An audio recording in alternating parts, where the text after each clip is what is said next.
guys, welcome back to my channel Curls Books and Bites. My name is Mohita and I make food and book related videos on this channel. And today I have come up with a list of 6 books that have made me cry, and I think if you decide to pick them up, they will definitely get you emotional too. The way that I've made this list is in an ascending order. So I will have the tier levels put up. So essentially the very first book is the book that has made me cry the least, and the last book is the book that has made me cry the most. The very first book on this list is called The Remnants of a Separation. This one is written by Anchal Malhotra. This is a research based book, so her research is actually converted into a very readable, beautiful, phenomenal novel. This entire book revolves around the partition of India. Through every chapter it interviews different people, different families or individuals who actually lived during the time of partition. Now it is no surprise that such a book that is so heavily loaded with such a sorrowful, sad topic is going to make me cry at some point of time or the other. But surprisingly, I was always on the verge of crying, and I always felt something move deep within me, and I could really feel these people, and I was very sad for whatever that was going on in the book, and it was so moving. But yet there were only 2 instances where I actually cried, where I could not stop my tears from flowing, and therefore the tier level of this book is 4 out of 10. The second book is again something that I've recently listened to, and I've mentioned this book also a couple of times before. This one is called Becoming by Michelle Obama. I have a full review of this book put up, so definitely make sure that you check this iCard out. Through her book Becoming, Michelle Obama takes us along on a very beautiful, inspirational, motivational journey, right from her childhood to the time that she exits the White House. And I think I've cried the most, especially when she's talking about her parents, her brother and her very close friends, because these were very emotional experiences. These were experiences that filled my heart with joy, at the same time with sorrow, so it was kind of a bittersweet experience, and I definitely had teared up at least like 5 or 6 times throughout the book, and it was a beautiful experience. So the tier level for this one is 5 on 10. Book number 3 that made me cry is called Dewey, the Small Town Library Cat Who Touched the World. This is a very different book and something that I never thought I would pick up because I'm not so much of a pet person. But having said that, this is a very sweet, emotional book. Story-wise, I don't think it is very brilliant. Even the writing style isn't all that great. It's pretty average, and it kept me mildly interested at all times. That isn't to say that the book is bad. It's just different and not necessarily very compelling or engaging. However, the time period when I read this book was one of the lowest phases of my life. So when I read this book, physically as well as emotionally, I was in a very bad place. So when I actually read this book, I found a beautiful connection with the author.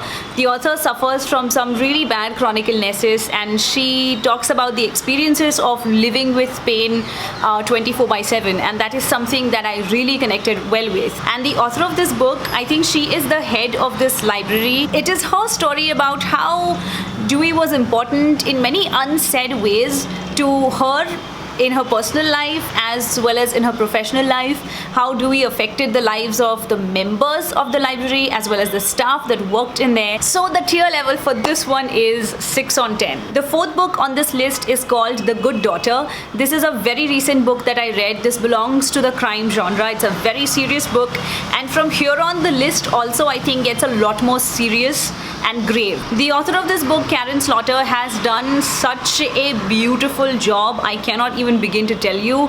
The characters in this book are all messed up, they're troubled, but you're like rooting for them at all times. I don't know how much of this I really want to give away, because I think everything in this plot is very important, so I don't really want to tell you a whole lot. The book opens with a very traumatic, horrendous, terrible incident, the worst of nightmares that could happen to a family. Eventually the book follows the story of Charlie, who is the youngest daughter in the family, in the way her life progresses into her adulthood, and then another crime takes place and she finds herself right in the center of that bloodshed, and it's really a very serious, very dark book. So I definitely want to tell you that there are many trigger factors in this book. In case you're not up to it, I would suggest do not pick this one up. Also, this book deals with rape and murders and really horrible stuff. It also has such a high level of emotions. I remember shaking at one point in time when I was reading this book because I was just so into it. I was so invested in the story. And I don't think that I cried throughout this book, but there was this one part where I was sobbing. And I was sobbing and my blood was boiling and I just wanted to like enter the book and kill that person that made my blood boil. It was so bad. So the tear level of this book is 7 on 10. Book number 5 that made me cry was The Nightingale by Kristen Hanna. Okay, this book is so beautiful. It's so beautiful. It is like carved into my heart. It is that impactful. It's that powerful. The story of this book is set in the backdrop of the World War II.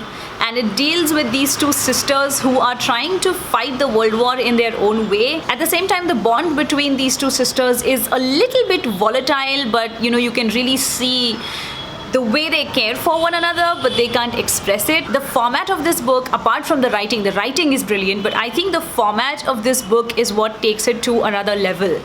That is where things get really emotional and kind of fall into perspective. I think it starts with the story happening somewhere in the early 1900s and it keeps you taking back to the World War II story. And I remember that I was holding my breath all the while that I was reading this book, and towards the end, that end twist just did that for me. I closed the book and I remember I still had like 10 or 20 more pages to go.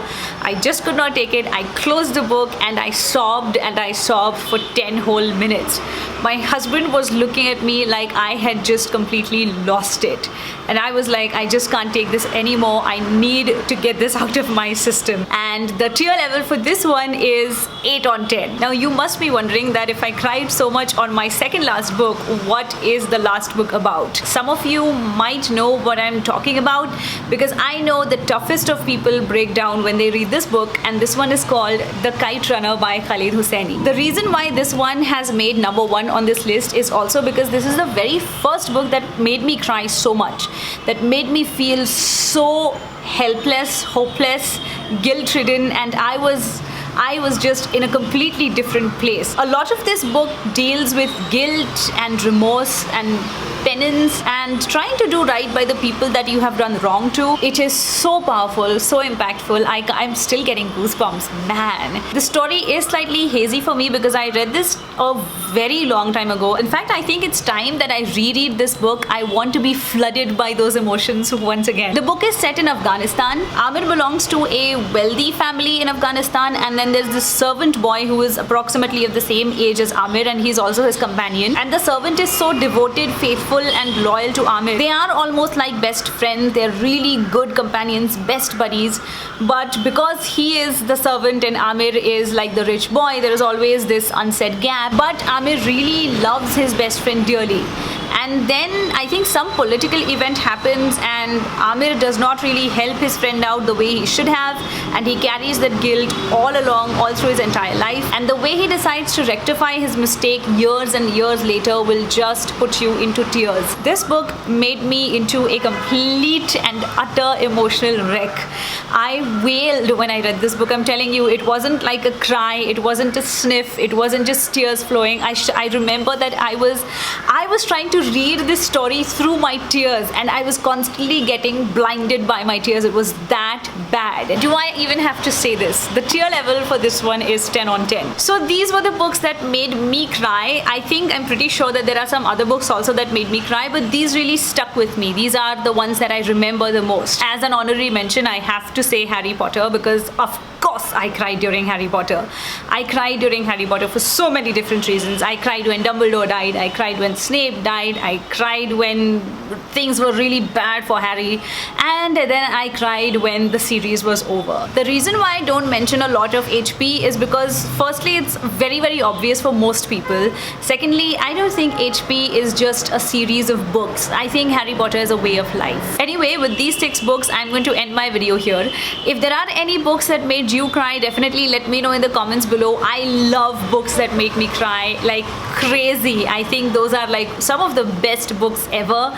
And let me know, give me some more suggestions so that I can go and pick those books up as soon as possible. Also, if you plan to buy any of these books that I mentioned, if you like books that make you cry, and if you want to purchase any of them, definitely make sure that you check out the description box for my Amazon affiliate links and go and purchase your books from there. Make sure that you follow me on Instagram. My Instagram account goes by the same name, curlsbooksnbites. And I will see you again next week with yet another book related video. Until next time, bye.